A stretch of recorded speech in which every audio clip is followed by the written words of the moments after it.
Shalom adik-adik, hari ini kakak sangat bersuka cita karena kita bisa kembali lagi bersama-sama memuji Tuhan dan juga mendengarkan firman Tuhan.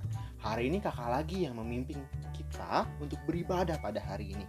Dan kakak sangat senang sekali mendengar semua respon dari adik-adik tentang bagaimana adik-adik mendengarkan firman Tuhan, bagaimana adik-adik mengikuti firman Tuhan. Dan kakak sudah menonton semua video yang hafalan adik-adik. Kakak sangat bersyukur karena adik-adik mengikuti ibadah ini dengan antusias, dengan semangat, dengan takut akan Tuhan, dan juga dengan hati yang benar-benar memuji Tuhan. Hari ini kita akan kembali lagi beribadah bersama. Tapi sebelumnya kita akan berdoa terlebih dahulu. Mari kita berdoa. Tuhan Yesus, terima kasih untuk kasih setiamu. Terima kasih untuk kebaikan-Mu Bapa atas kami, sehingga kami boleh bersama-sama lagi berkumpul untuk memuji dan memuliakan nama Tuhan. Sekalipun kami tidak bersama-sama di satu gedung seperti biasanya, tapi kami percaya Tuhan Yesus bahwa Engkau Allah ada di tengah-tengah kami, ada di setiap hati anak-anak-Mu, ada di setiap diri kami, karena kami juga adalah bait Allah-Mu, dan Engkau akan terus bersuka cita oleh karena pujian dan penyembahan kami pada hari ini. Tuhan Yesus, kami mau bersyukur punya Allah seperti Engkau yang begitu ajaib dan hebat dalam hidup kami. Terima kasih Tuhan, Engkau memimpin setiap ibadah kami dari awal, pertengahan hingga akhirnya, dan juga Tuhan Yesus memberkati kami agar hati kami tetap tertuju pada Tuhan, tidak main-main, dan kami fokus mendengarkan firman Tuhan. Di dalam nama Tuhan Yesus, Allah kami yang hidup, kami percaya dan bersyukur dan berterima kasih. Dalam nama Tuhan Yesus, haleluya, amin. Nah adik-adik, seperti biasa kita akan mendengarkan pujian, kita akan menaikkan pujian kepada Tuhan. Pujian ini berkata bahwa firman Tuhan adalah tentang adik-adik dengan kakak, tentang kasihnya Tuhan, tentang kebenaran Tuhan yang membebaskan kita, tentang cintanya Tuhan bagi kita, tentang kehidupan, tentang pengharapan, dan juga tentang kasihnya Tuhan Yesus bagi kakak dan saya. Kasih Tuhan Yesus yang tidak pernah berkesudahan. Karena itu, kita akan mendengarkan pujian dan menaikkan pujian. Kakak undang semua untuk bangkit berdiri. Kita ikutin gerakannya, lagu LOVE. Tuhan Yesus memberkati.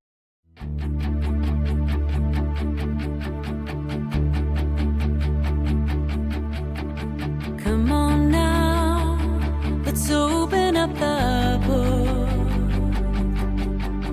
Come on now and take a good long look and see God has given us all we need to be free.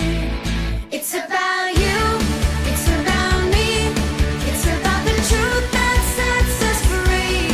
It's about LOVE.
pujian tadi mengatakan bahwa Tuhan Yesus atau Alkitab yang Tuhan Yesus berikan bagi kita adalah isinya tentang adik-adik, tentang kakak, tentang cinta kasihnya Tuhan Yesus, tentang kebenaran yang membebaskan kita, tentang kehidupan, pengharapan, tentang kasih Tuhan Yesus yang tidak pernah terbatas, tidak pernah habis. Tuhan Yesus itu kasihnya kekal bagi kita. Itu semua ada di dalam Alkitab. Karena itu hari ini kita mendengarkan firman Tuhan, dan kakak tidak akan melanjutkan cerita dari minggu lalu. Biasanya kakak akan melanjutkannya. Kemarin kita sudah membahas dari Yosua 13, tapi hari ini kita akan membahas dengan tema kenaikan Tuhan Yesus. Karena Kamis depan kita akan memperingati hari kenaikan Tuhan Yesus 2000 tahun yang lalu. Karena itu mari kita baca Lukas pasal 24 ayat 36 sampai 49. Kakak memberi judul firman Tuhan pada hari ini, pesan terakhir. Mari kita buka Lukas pasal 24 ayat 36 sampai 49. Sekali lagi, Lukas pasalnya yang ke-24 ayat 36 sampai 49. Sudah ketemu semuanya? Kalau sudah, kakak akan membacakannya untuk kita semua. Judul perikop dari firman Tuhan yang kita baca adalah Yesus menampakkan diri kepada murid-murid. Lukas 24 ayat 36 sampai 49. Dan sementara mereka bercakap-cakap tentang hal-hal itu, Yesus tiba-tiba berdiri di tengah-tengah mereka dan berkata kepada mereka, "Damai sejahtera bagi kamu." Mereka terkejut dan takut dan menyangka bahwa mereka melihat hantu. Akan tetapi ia berkata kepada mereka, "Mengapa kamu terkejut dan apa sebabnya timbul keraguan-raguan di dalam hati kamu? Lihatlah tanganku dan kakiku. Aku sendirilah ini. Rabalah aku dan lihatlah, karena hantu tidak ada daging dan tulangnya seperti yang kamu lihat padaku." Sambil berkata demikian, ia memperlihatkan tangan dan kakinya kepada mereka. Dan ketika mereka belum percaya karena girangnya dan masih heran, berkatalah ia kepada mereka, "Adakah padamu makanan di sini?" Lalu mereka memberikan kepadanya sepotong ikan goreng. Ia mengambilnya dan memakannya di depan mereka. Ia berkata kepada mereka, "Inilah perkataanku yang telah kukatakan kepadamu ketika aku masih bersama-sama dengan kamu, yakni bahwa harus digenapi semua yang ada tertulis tentang aku dalam kitab Taurat Musa dan kitab Nabi-Nabi dan kitab Mazmur." Lalu ia membuka pikiran mereka sehingga mereka mengerti kitab suci. Katanya kepada mereka, "Ada tertulis demikian, Mesias harus menderita dan bangkit dari antara orang mati pada hari yang ketiga. Dan lagi dalam namanya berita tentang pertobatan dan pengampunan dosa harus disampaikan kepada segala bangsa mulai dari Yerusalem. Kamu adalah saksi dari semuanya ini. Dan aku akan mengirim kepadamu apa yang dijanjikan Bapakku. Tetapi kamu harus tinggal di dalam kota ini sampai kamu diperlengkapi dengan kekuasaan dari tempat ini." Adik-adik, dari perikop yang kita baca, ini merupakan percakapan antara Tuhan Yesus dengan murid-muridnya. Tapi sebelumnya apa yang terjadi? Karena ayat 36 katakan, dan sementara mereka bercakap tentang hal itu. Jadi adik-adik, setelah Tuhan Yesus mati dan bangkit pada hari yang ketiga, Tuhan Yesus tidak menghilang begitu saja. Tetapi ada 40 hari. Selama 40 hari Tuhan Yesus berjalan-jalan. Tuhan Yesus menampakkan diri kepada banyak murid. Ingat, banyak murid. Bukan hanya satu adik-adik. Jadi ini bukanlah berita bohongan, tapi banyak murid. Paulus mengatakan bahwa sekitar 500 orang. Sangat banyak ya adik-adik. Banyak murid yang Tuhan Yesus temui dan Tuhan Yesus menampakkan diri kepadanya. Ada Maria Magdalena, ada Maria Ibu Yesus, juga banyak murid seperti Petrus dan ke-12 murid. Dan juga Lukas 24 ayatnya yang ke-13 sampai 35, perikop sebelum yang kita baca tadi, menceritakan bagaimana Tuhan Yesus menampakkan diri kepada muridnya yang lain yang bernama Kleopas dan temannya yang sedang berjalan-jalan ke Emmaus. Mereka hendak pulang ke Emmaus. Tetapi tiba-tiba Tuhan Yesus menampakkan diri di tengah-tengah mereka ketika mereka sedang berjalan. Dan Tuhan Yesus bercakap-cakap dengan mereka, namun mereka tidak mengenal bahwa yang sedang mengobrol dengan mereka itu Tuhan Yesus. Karena firman Tuhan katakan bahwa di mata mereka ada sesuatu yang menutupi sehingga mereka tidak dapat mengerti, tidak dapat melihat, tidak dapat mengenal bahwa itu adalah Tuhan Yesus sendiri. Sampai selesai mereka sudah sampai ke Emmaus, mereka duduk bersama tinggal di dalam satu rumah dan Tuhan Yesus mengangkat roti, memberkati roti itu dan memecahkannya bagi mereka. Disitulah mereka baru sadar bahwa yang ada di tengah-tengah mereka itu Tuhan Yesus. Dan mereka sangat bersukacita, tetapi Tuhan Yesus sudah menghilang. Mereka sangat bersukacita adik-adik. Dan karena itu mereka kembali ke Yerusalem menceritakan kepada murid-murid. Dan ketika mereka sedang membincangkan hal itu, tiba-tiba Tuhan Yesus ada di tengah-tengah mereka. Dan sesuai dengan perikop yang tadi kita baca, tiba-tiba Tuhan Yesus datang di tengah-tengah mereka dan mengatakan, damai sejahtera bagi kamu. Murid-murid yang mendengar hal itu bukannya sukacita, tapi kaget. Mengapa? Karena mereka masih ragu. Tuhan Yesus sendiri yang mengatakan di ayat yang 38, mengapa kamu terkejut dan apa sebabnya timbul keraguan-raguan dalam hati kamu. Jadi adik-adik, murid-murid ragu bahwa Tuhan Yesus itu benar-benar hidup, benar-benar bangkit. Karena ini sebuah berita yang menggemparkan, ada seorang manusia yang bangkit dari dalam kubur. Dan Tuhan Yesus tidak berjalan-jalan seperti manusia biasa karena lihat, dia ada menampakkan diri di sini, tiba-tiba menghilang. Jadi mereka berpikir bahwa mereka melihat hantu. Tapi Tuhan Yesus menyatakan bahwa dirinya itu bukanlah hantu. Dirinya adalah benar-benar manusia, benar-benar Allah. Apa yang Tuhan Yesus lakukan untuk membuktikan ini kepada murid-murid? Kalau adik-adik melihat di ayatnya 39-40, di situ Tuhan Yesus menampakkan kepada mereka bahwa di tangannya ada bekas luka dari paku yang dipukul kepada Tuhan Yesus, yang ditancapkan kepada Tuhan Yesus di kayu salib. Dan di kakinya juga ada lubang yang bisa dicucukkan oleh Thomas di Yohanes ceritakan. Jadi adik-adik, lubang ini benar-benar lubang sampai belakang. Dan Tuhan Yesus memperlihatkan bahwa dia berdaging dan dia bertulang. Kira-kira kalau hantu bertulang dan berdaging enggak? Enggak ya. Kalau roh itu tidak berdaging, tidak bertulang, tidak berwujud. Tapi Tuhan Yesus menunjukkan bahwa dia berdaging dan bertulang. Lalu apa lagi yang Tuhan Yesus lakukan? Di ayat 41-43, Tuhan Yesus memperlihatkan bahwa dia makan. Dia makan apa itu adik-adik? Ikan goreng. Nah adik-adik, Tuhan Yesus bisa makan. Jadi dia bukan hantu. Kalau dia hantu tentu dia nggak akan makan. Bagaimana roh bisa makan? Kalau nggak punya tubuh, kalau dia melayang-layang tentu dia nggak bisa makan.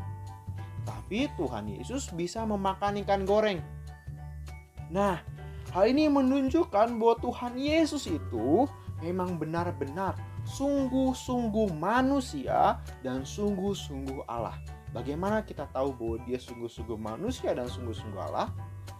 Dia sungguh-sungguh manusia karena dia bisa makan ikan goreng. Tetapi dia juga sungguh-sungguh Allah karena bekas lukanya yang di tangan dan di kakinya itu tetap ada. Tentu manusia biasa tidak akan punya bekas luka di situ lalu masih bisa hidup. Dia adalah Tuhan.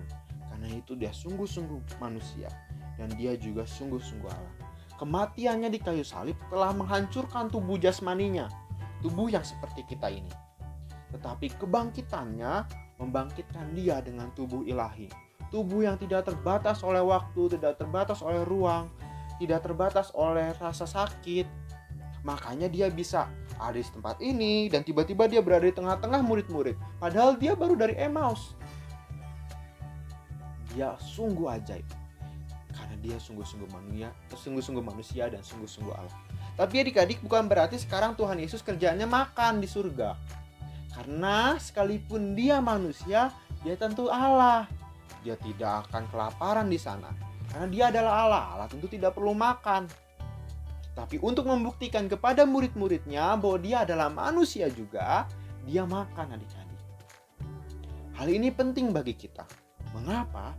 Karena kalau Allah kita sampai sekarang masih sungguh-sungguh manusia, berarti dia merasakan apa yang kita rasakan. Dia merasakan kesedihan kita, dia merasakan sukacita kita, dia merasakan bagaimana dimarahin mama, merasakan bagaimana bosennya ada di rumah selama corona, merasakan juga bagaimana rasanya kelaparan. Tuhan merasakan, tapi dia adalah Allah, jadi dia dapat menolong kita. Tentu kalau kita ditolong sama orang yang mengerti perasaan kita akan lebih hebat dong pertolongannya. Karena itu Tuhan kita satu-satunya Tuhan yang sungguh-sungguh manusia, sungguh-sungguh Allah. Jadi dia mengerti pergumulan adik-adik, dia mengerti masalah adik-adik. Adik-adik saat kesepian, Tuhan Yesus mengerti, makanya dia menemenin adik-adik. Nah, tapi Tuhan Yesus tidak mengatakan sampai situ saja. Dia berkata lagi kepada mereka. Ia menyampaikan pesan-pesan terakhirnya. Mengapa pesan terakhir? Kalau adik-adik baca di ayat 50 sampai 53, di situ dikatakan perikopnya judulnya tentang kenaikan Tuhan Yesus. Jadi Tuhan Yesus mau pergi ke surga. Tuhan Yesus mau meninggalkan murid-muridnya. Adik-adik, pernah nggak adik-adik mau ditinggalkan oleh papa mama? Misalnya papa mama mau pergi keluar kota, jadi adik-adik dititipin tuh ke tante, ke tetangga, atau ditinggalin begitu saja. Pasti adik-adik pernah. Atau enggak, kalau tidak keluar kota, mungkin papa mama mau pergi ke gereja, atau mau pergi ke mall, atau ke warung, yang adik-adik akan ditinggal di rumah sendiri. Nah, biasanya papa mama akan menyampaikan pesan terakhir sebelum mereka pergi. Dan pesan itu sangat-sangat penting. Biasanya mama papa bilangnya gini, itu ada uangnya di meja, kalau ada butuh apa-apa pakai itu, jangan dihabisin. Atau mama papa bilangnya pasti gini, jangan nakal ya di rumah. Nah, pasti papa mama pernah bilang itu kan ke adik-adik kalau mereka mau pergi. Itu adalah pesan yang penting adik-adik, bahwa papa mama pengen adik-adik selama papa mama pergi bukannya nakal, berkeliaran bebas, atau adik-adik menghancurkan rumah. Tapi papa mama pengen adik-adik jangan nakal. Itu adalah pesan yang mama papa anggap paling penting. Makanya disampaikan terakhir sebelum mereka berangkat. Demikian juga Tuhan Yesus. Memang semua pesan-pesan yang disampaikan di firman Tuhan di Alkitab, di kitab Injil itu sangat-sangat penting. Tapi ada satu yang terpenting, yaitu pesan terakhirnya Tuhan Yesus. Ini adalah pesan di mana Tuhan Yesus menyampaikan seluruh keinginannya sebelum ia naik ke surga, sebelum ia meninggalkan murid-muridnya. Mari kita baca. Pesannya apa? Ayat 44 sampai 49 katakan, inilah perkataanku yang telah kukatakan kepadamu ketika aku masih bersama-sama dengan kamu, yakni bahwa harus digenapi semua yang ada tertulis tentang aku dalam kitab Taurat Musa dan kitab Nabi-Nabi dan kitab Mazmur. Lalu ia membuka pikiran mereka sehingga mereka mengerti kitab suci. Katanya kepada mereka, ada tertulis demikian, Mesias harus menderita dan bangkit dari antara orang mati pada hari yang ketiga. Dan lagi, dalam namanya, berita tentang pertobatan dan pengampunan dosa harus disampaikan kepada segala bangsa, mulai dari Yerusalem. Kamu adalah saksi dari semuanya ini. Dan aku akan mengirim kepadamu apa yang dijanjikan Bapakku, tetapi kamu harus tinggal di dalam kota ini sampai kamu diperlengkapi dengan kekuasaan dari tempat tinggi. Jadi Tuhan Yesus menyampaikan kepada mereka pesan terakhir. Pesannya itu adalah yang pertama, bahwa Tuhan Yesus merupakan seorang yang telah menggenapi seluruh nubuatan dari kitab para nabi, kitab Taurat Musa, dan juga kitab Mazmur. Dari kelahirannya, kehidupannya, kematiannya, bahkan kebangkitannya, itu semua sudah dinubuatkan oleh perjanjian lama. bahwa Tuhan Yesus harus mati, harus bangkit bagi kita. Hal itu menunjukkan bahwa Tuhan Yesus adalah Mesias. Ayat 46 katakan bahwa Tuhan Yesus adalah Mesias. Mesias adalah seorang yang membebaskan umatnya. Seorang yang dikirim Tuhan untuk membebaskan umatnya. Membebaskan dari apa? Dari dosa. Dan dengan cara apa? Dengan cara Tuhan Yesus mati dan bangkit. Sesuai dengan apa yang kitab suci katakan. Tetapi bukan hanya mati dan bangkit yang telah dinubuatkan. Termasuk kepada kenaikan Tuhan Yesus. Kalau kita membuka Alkitab kita. Dari Mazmur 16 ayatnya yang ke-10. Kakak akan bacakan bagi kita semua.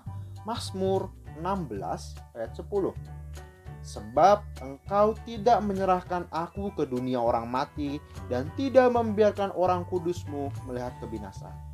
Sebab engkau tidak menyerahkan aku ke dunia orang mati, engkau di sini adalah Allah, dan tidak membiarkan orang kudusmu.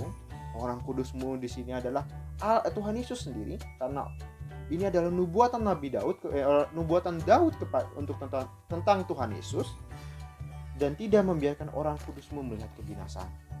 Artinya bahwa Tuhan Yesus, orang kudusnya Tuhan, tidak akan melihat kebinasaan. Adik-adik, kalau zaman sekarang banyak orang mengatakan mereka mati suri. Mati suri artinya mereka mati lalu hidup lagi, tapi kemudian mereka mati lagi ujung-ujungnya dan tidak akan hidup lagi. Tetapi Tuhan Yesus, Ia mati, bangkit, dan sampai sekarang masih hidup. Karena itu Dia naik ke surga dalam keadaan hidup dan sampai sekarang masih hidup. Hal ini menggenapi apa yang Mazmur katakan, bahwa Dia tidak akan melihat kebinasaan. Dia tidak akan pernah mati, adik-adik. Dia adalah Allah, makanya Dia kekal sampai selama-lamanya. Tapi mana yang lebih penting kalau begitu? Apakah Natal lebih penting daripada kenaikan Tuhan Yesus? Bagaimana menurut adik-adik? Apakah Natal, apakah lebih penting daripada kenaikan Tuhan Yesus? Atau apakah kematian Tuhan Yesus lebih penting daripada kenaikan Tuhan Yesus? Ingat loh, kematian ini bikin kita ditebus loh dosanya. Atau apakah kebangkitan Tuhan Yesus lebih penting daripada kenaikan Tuhan Yesus? Ingat loh, ini nih yang memberikan kita kemenangan. Atau di mana dari keempat cerita, ke tempat kejadian penting dalam kehidupan Tuhan Yesus, termasuk kenaikan Tuhan Yesus ya, salah satunya, mana yang lebih penting? Apakah Natal lebih penting makanya kita rayain lebih heboh, lebih mewah, ada acara khusus? Atau Paskah lebih penting? Atau kenaikan Tuhan Yesus lebih penting? Adik-adik, firman Tuhan katakan bahwa hanya tidak ada satu pun yang lebih penting. Karena firman Tuhan katakan semuanya penting.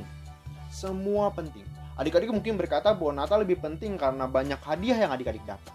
Tetapi jelas firman Tuhan katakan Tuhan Yesus itu menggenapi semuanya. Berarti Tuhan Yesus menyatakan ini semua itu penting. Kalau tidak ada kelahiran, maka tidak ada kematian dan kebangkitan Tuhan Yesus. Kalau tidak ada kematian, maka kepercayaan kita sia-sia. Karena dosa kita kan gak dihapus. Kalau tidak ada kebangkitan, maka sia-sia juga karena Tuhan Yesus itu kalah dengan kematian. Kalau Tuhan Yesus tidak naik ke surga, maka sia-sia juga. Kan Tuhan Yesus harus memberikan kepada kita tempat. Jadi karena itu, semua rangkaian dari kelahiran, kematian, kebangkitan, kenaikan Tuhan Yesus itu semua sangat penting. Makanya Tuhan Yesus menggenapi semua. Dan melalui penggenapan itu, Tuhan Yesus telah menjadi, ayat 47 katakan, sebagai pengampunan dosa bagi semua orang. Ingat ya adik-adik, untuk semua orang, untuk segala bangsa, bukan untuk adik-adik saja. Karena itu kalau adik-adik tidak mau menceritakan Tuhan Yesus kepada segala bangsa, adik-adik telah menyalahi apa yang firman Tuhan katakan. Karena firman Tuhan katakan Tuhan Yesus mati untuk semua bangsa, bukan adik-adik saja. Jadi penting untuk adik-adik ceritakan ke semua orang. Kamu adalah saksi, kata Tuhan Yesus. Kita ini saksi dari Tuhan Yesus. Kita telah mendengar Tuhan Yesus, telah mengenal Tuhan Yesus, telah mengerti siapa Dia. Karena itu kita harus ceritakan kepada orang-orang. Tapi Dia tidak meninggalkan kita begitu saja. Karena ayat 49 katakan, Dia memberikan kepada kita yang dijanjikan kepada Bapa, yaitu Roh Kudus. Roh Kudus yang memampukan kita, Roh Kudus yang menolong kita, Roh Kudus yang menemani kita. Karena Roh Kudus adalah rohnya Tuhan Yesus sendiri yang tinggal di dalam kita. Jadi pesan terakhir Tuhan Yesus adalah bahwa kita harus memberitakan tentang Tuhan Yesus yang telah mati dan bangkit sesuai dengan kitab suci kepada semua bangsa dengan pimpinan Roh Kudus. Kita harus bisa mulai memberitakan kepada orang-orang bahwa Tuhan Yesus itu adalah satu-satunya pengampunan dosa bagi semua orang. Adik-adik, pesan ini sangat penting. Karena keempat kitab Injil, Matius pasalnya yang ke-28 ayat 18-20 katakan, "Kepadaku telah diberikan segala kuasa yang ada di bumi dan di surga. Karena itu, pergilah, jadikanlah semua bangsa muridku, dan baptislah mereka dalam nama Bapa dan Anak dan Roh Kudus, dan ajarlah mereka melakukan segala sesuatu yang telah kuperintahkan kepadamu. Dan ketahuilah, aku menyertai kamu sampai kepada akhir zaman." Ini adalah pesan Tuhan Yesus untuk memberitakan Injil di dalam kitab Matius. Kemudian kitab Markus juga menyatakan di Markus 16 ayatnya yang ke-10. "Lalu ia berkata kepada mereka, pergilah ke seluruh dunia, beritakanlah Injil kepada segala makhluk. Siapa yang percaya dan dibaptis akan diselamatkan, tetapi siapa yang tidak percaya akan dihukum." Lalu juga Tuhan Yesus menyampaikannya di kitab Yohanes pasal 20 ayatnya yang ke-21. Maka kata Yesus sekali lagi, "Damai sejahtera bagi kamu, sama seperti Bapa mengutus aku, demikian juga sekarang aku mengutus kamu." Jadi Tuhan Yesus di dalam keempat kitab Injil telah menyatakan pesan pentingnya untuk memberitakan Injil kepada semua orang. Dan salah satunya nanti ada di satu kitab lagi, di kitab yang akan kita bahas minggu depan. Dan firman Tuhan ini tuh akan dibahas minggu depan. Tapi kakak mau adik-adik menghafal ayat hafalan. Ada 4 kitab.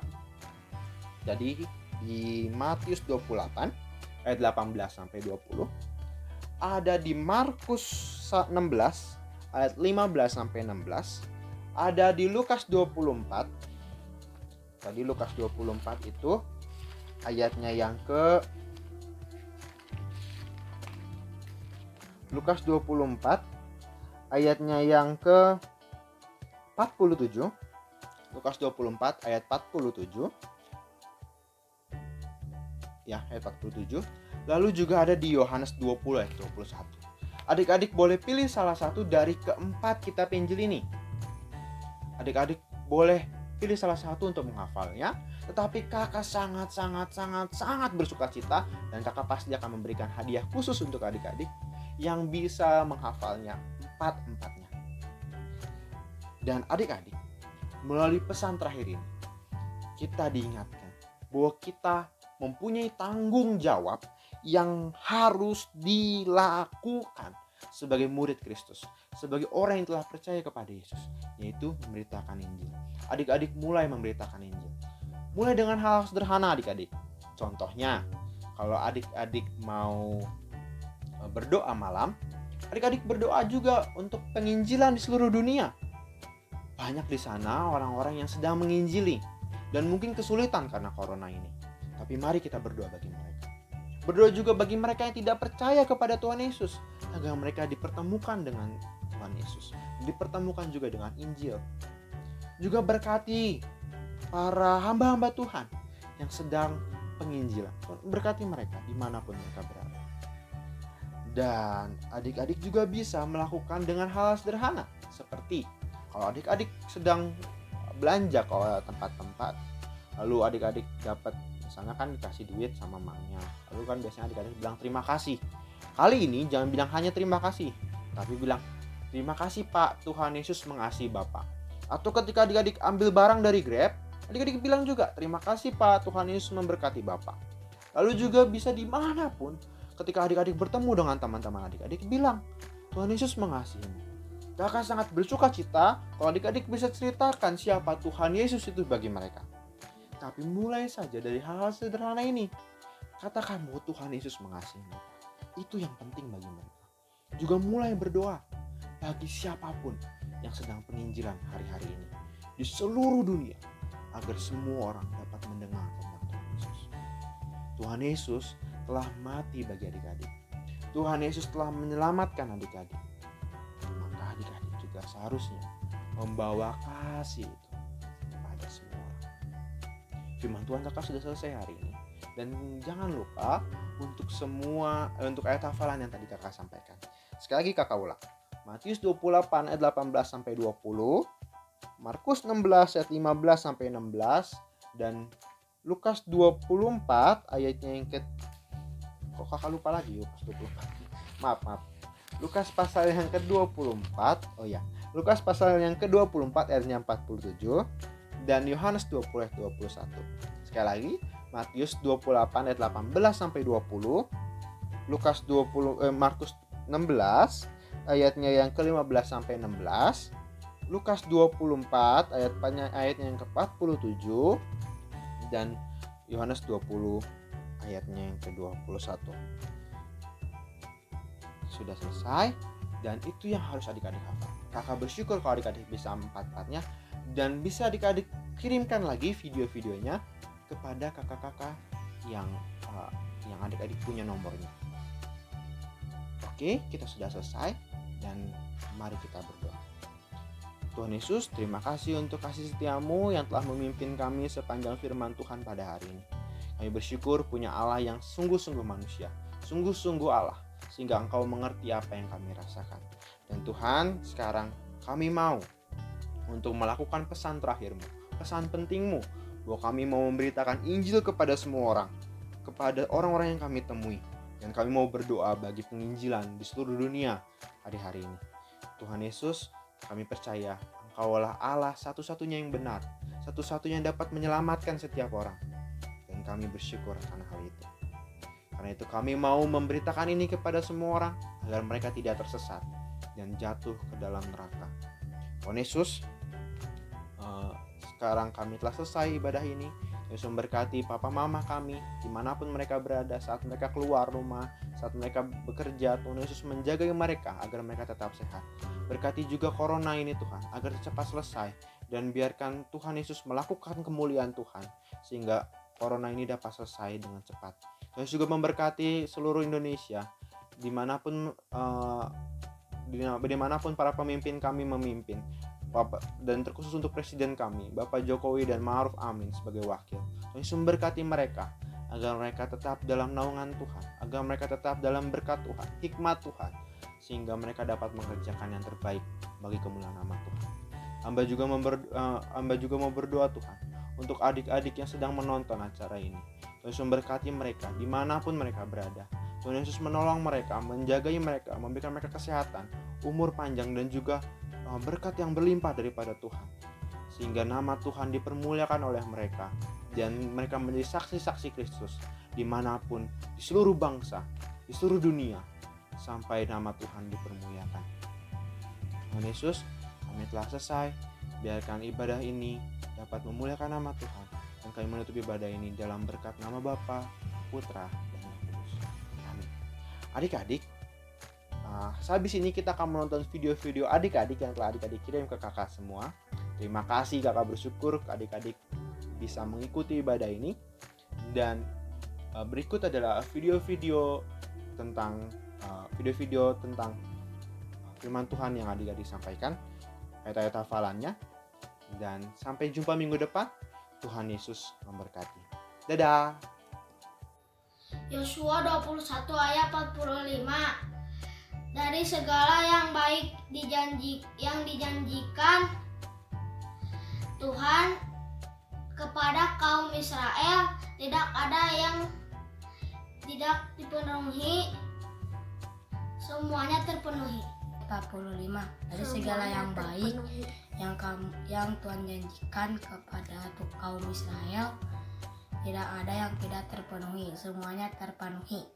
21 ayat 45. Dari segala yang baik yang dijanjikan Tuhan pada kaum Israel, tidak ada yang tidak dipenuhi, semuanya terpenuhi.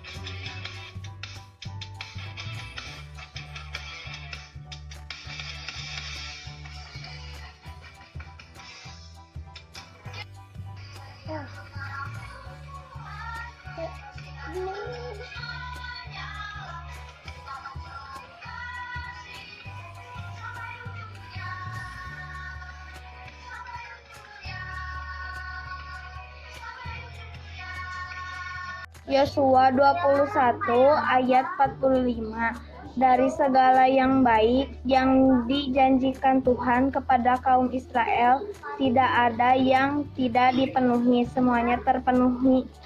Yosua 21 ayat 45. Dari segala yang baik yang dijanjikan Tuhan kepada kaum Israel, tidak ada yang dipenuhi, semuanya terpenuhi. Ayat hafalan ini Yosua 21 ayat 45. Dari segala yang baik yang dijanjikan Tuhan kepada kaum Israel, tidak ada yang tidak terpenuhi, semuanya terpenuhi. Amin. 21 ayat 45. Dari segala yang baik yang dijanjikan Tuhan kepada kaum Israel, tidak ada yang tidak dipenuhi, semuanya terpenuhi. Amin.